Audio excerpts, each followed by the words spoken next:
NCRPO Chief Debold Sinas defended four policemen who allegedly barged into the Pacific Plaza Towers in BGC on Sunday. He said they were only doing their jobs. But presidential spokesperson Harry Roque thinks otherwise. Jenny Dongon with the story.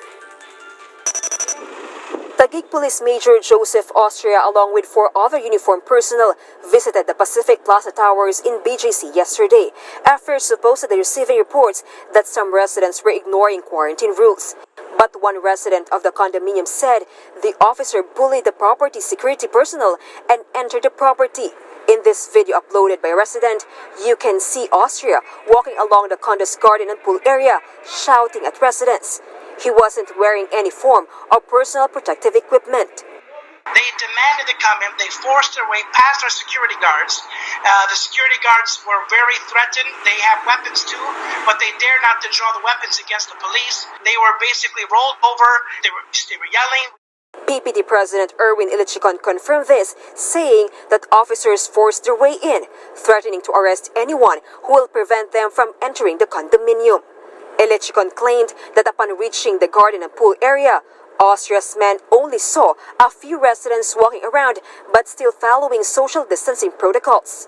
The PPT president insisted this incident of police bullying just caused unnecessary panic to residents who are mostly foreigners, diplomats, and businessmen, and the act might even be illegal.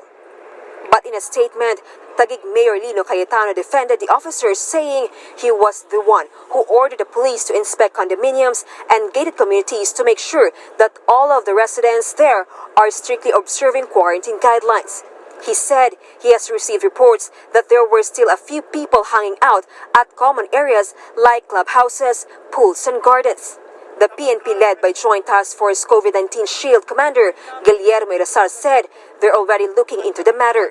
Ilyasar noted that Austria only shouted at residents after spotting some of them gathering at the common area. He also denied that Austria pointed a gun at anyone. NCRPO Chief Debold Sinas shared the same sentiments and insisted that his men politely relayed their intention to the condo management. But the manager insisted that they will keep their common areas open because the area remains COVID-free.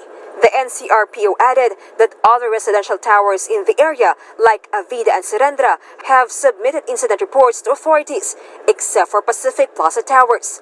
Pacific Plaza Towers plans to take legal action against the officer for scaring its residents and forcibly entering a private area. Presidential spokesperson Harry Roque shared the same concerns and has confirmed that the palace has already directed a separate probe into the matter.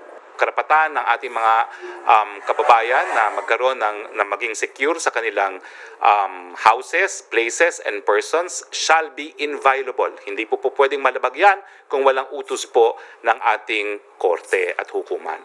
Ang pulisiya po ng pulis naman ay hindi po pwedeng pumapasok po ang mga pulis sa mga private property kung, number one, wala silang nalalaman na krimen na nangyayari dun sa private property na yon, kung hindi sila inimbita o kung wala po silang search warrant. So, imbestigahan po natin yan. Austria, on the other hand, is also thinking of filing charges against the property's managers for allegedly breaking quarantine rules. For News 5, Jenny Dongon, We Are One News. The PNP is insisting that the property managers and administrators of Pacific Plaza Towers gave their consent to the police officers who checked on the supposed quarantine violations in the area. In an interview with 1PH, PNP spokesperson Bernard Banak said the cops politely asked residents to go back to their units. Banak added that it was the officers who were not treated nicely, so they decided to leave the premises. The PNP spokesperson reiterated that the force respects the public's right to privacy and that they won't barge into private areas without securing the consent of the owners or the managers.